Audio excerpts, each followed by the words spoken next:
Today we're talking about a gourd. Yep, but this is not just any gourd. We're going to dive into the incredible story of the calabash and how this one humble plant became the foundation for one of Africa's most powerful empires. Okay, so just look at these for a second. At first glance, you might just see some really beautifully decorated bowls, right? But they are so much more than that. What you're actually looking at are relics from a superpower. These are artifacts that carry the story of wealth, of culture, of incredible innovation. See, in the Bornu Empire, the calabash wasn't just a container. No way. It was a tool, it was a canvas for art, it was an economic engine, and it was a symbol of everyday life. You could even say it was the currency of their entire culture. And all of that brings us to the big question we're tackling today. How on earth did a simple, pretty fragile gourd become so essential that it could actually build, and then almost break, a massive empire? Well, let's find out. Okay, so first things first, let's get properly introduced to our main character here. So what is a calabash? Well, it's this vine-grown fruit, and it has this fascinating double life.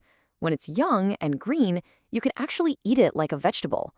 But if you let it mature and dry out, its shell gets really hard, and you can turn it into almost anything you can imagine. A bottle, a spoon, a bowl, even a musical instrument. Pretty cool, right? And you can really tell how important it was just by looking at all the different names it has. For instance, in the Kanuri language, which was spoken in the Bornu Empire, they called it kumo.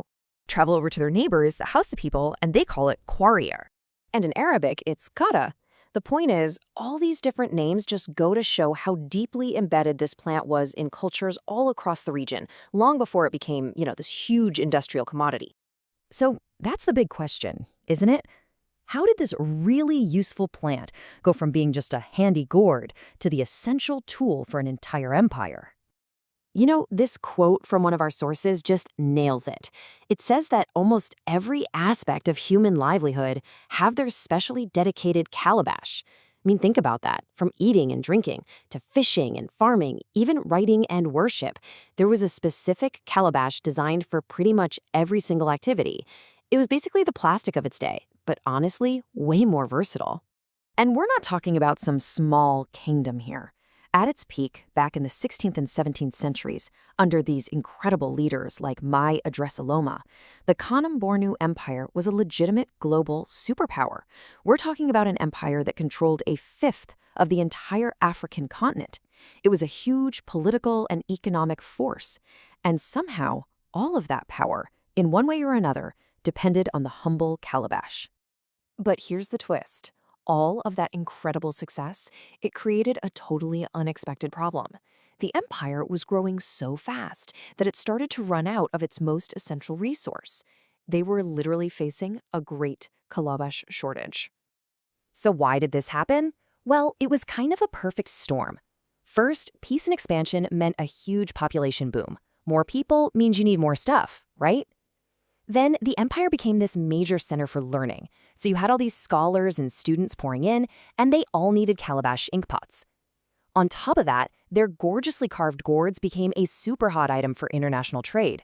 And finally, let's be real, the gourds are fragile, they break, so they needed to be replaced constantly. So you end up with this massive irony, right?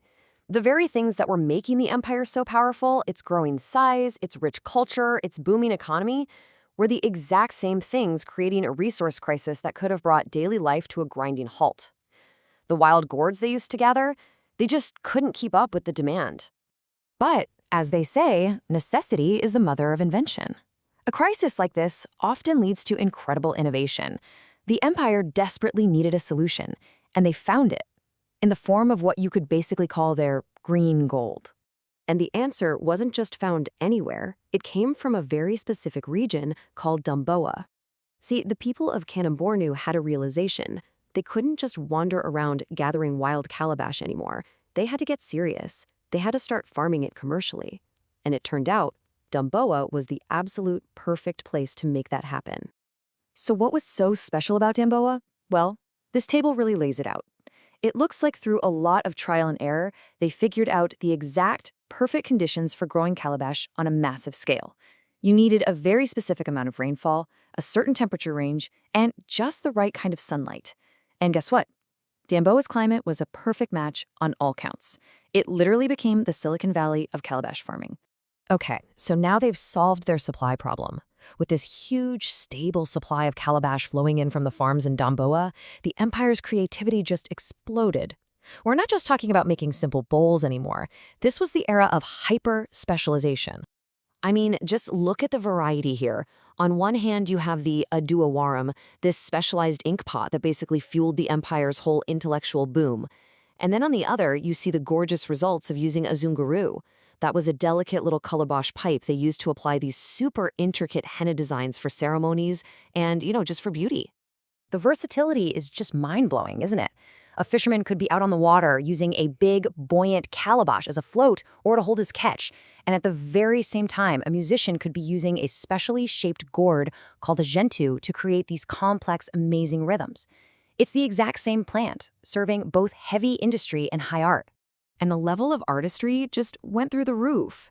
These incredible, intricate carvings you see on the gourds, they weren't just pretty decorations. No, this was a sophisticated form of communication, a way of keeping records. These patterns could tell stories, they could preserve family histories, they could document cultural traditions. It basically turned a simple bowl into a living document. Okay, so this is all fascinating history, but why does it matter today? Well, because the influence of the Kanan-Borno calabash didn't just disappear when the empire eventually fell.